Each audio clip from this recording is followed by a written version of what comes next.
Welcome to the People's CDC webinar on wastewater surveillance for detecting COVID-19. I'm Dr. Edgar Rivera Colon, and we are honored to have Dr. Mark Johnson, who you'll be introduced to, and his great research from the great state of Missouri with us. And also, of course, all our other comrades from the People's CDC. Varas Namos, who's the person who's going to keep us on the tech side. Kinsey Cantrell, graduate student from CUNY, epidemiologist, and we are happy to have that comrade here. And Dr. Rob Wallace, troublemaker extraordinaire, the guy who told you what was going to happen. He wrote it a couple of times. I did. You're right. Should have listened. And of course, there we are. Our poet laureate and sociologist, our favorite sociologist, Dr. Sam Friedman from New Jersey, the great state of New Jersey, where I hail from. Rob's coming in from Minnesota. Kinsey's coming in from Brooklyn. And we know that Faraz is coming in from, Astoria, Queens. We continue to be in this crisis of the pandemic. It's not over, despite what the major media are saying.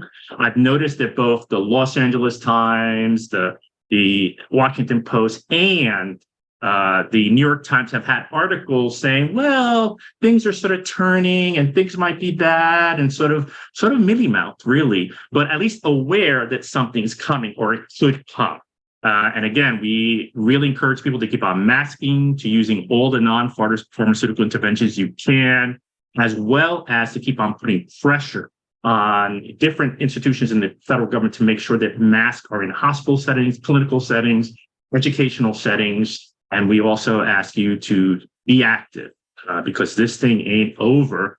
And as we see what's happening throughout the world, thinking about Hawaii today, but I could be thinking about another country next week, the catastrophe of climate change and sort of the agro-industrial policies that have led to these kind of zoonosis and viruses, and there will be more.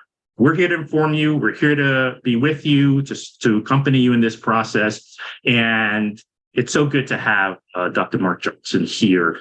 And because he is from Missouri, he's going to show us today. And Kinsey is going to introduce him. Go ahead, Comrade Kinsey, fresh from the People's Republic. Hi, everyone. I'm Kinsey. It is my pleasure to introduce Professor Johnson today. Mark Johnson is a molecular Sorry if you can hear sirens in the background too. I live in Brooklyn, very busy. Mark Johnson is a molecular virologist and associate professor of molecular microbiology and immunology at the University of Missouri. His lab studies the interactions that occur between viruses, particularly HIV, and their hosts to provide new avenues for the development of antiviral drugs. A self-proclaimed sewage sage and wastewater wizard, Mark Johnson has published extensively on the utility of wastewater monitoring and surveillance of COVID-19 and other infectious diseases, and he helped develop the Coronavirus Sewer Shed Surveillance Project, a collaboration between the Missouri Department of Health and Senior Services, the Missouri Department of Natural Resources, and the University of Missouri. The project, which tracks viral genetic material in wastewater, is one of the world's most advanced programs in tracking COVID-19 and identifying emerging variants. And in today's presentation, he'll be taking us through the basics and the cutting edge of such surveillance. With that, I'll hand it over to Professor Johnson. Thank you. Can you hear me okay? Can you give me a thumbs up? Yes, Okay, we thanks. can. We can hear you, Mark. All right, cool. Let's see. Where do I share screen? Share screen. Just do this. Real pleasure to be back. I'm going to go into a bit more of the sort of the underwater this time than I did last time. So here's the overview of what I'm going to talk to you about. The first is going to be stuff we all know about, that we can use wastewater to detect and quantify SARS-CoV-2. Talk a little bit about when that's useful and kind of where we've gotten. The second part will be the classification and tracking, the idea that we can not only say what, how much virus there is, but which viruses and what's happening with them through wastewater. And then the last part is about wastewater and chronic infections. This is the totally unexpected part of my talk that if you follow me on Twitter, you've probably heard about.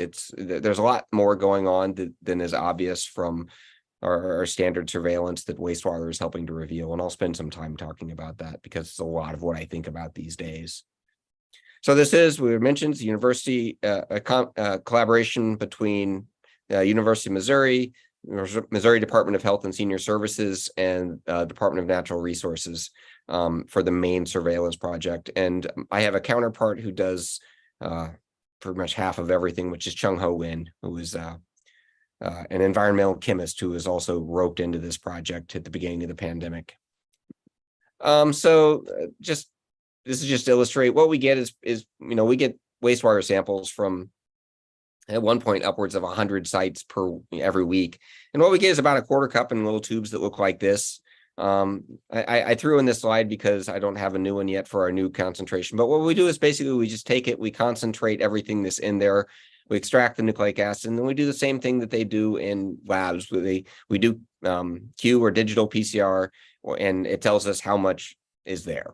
And by looking at that in a big picture, we can learn that what is happening in individual sewer sheds. So are things going up, are things going down, and so forth. These were the sites we were sampling. We had a pretty good geographical coverage of the state, and every other metric you can think of. We tried to get everyone covered. We obviously don't have everyone in the state because there's a lot of septic systems in our state and a lot of small towns, and we're not ready to go door to door yet. But we cover probably 60% of the state at this point every week. We have a public dashboard. I fought really hard for this, and it's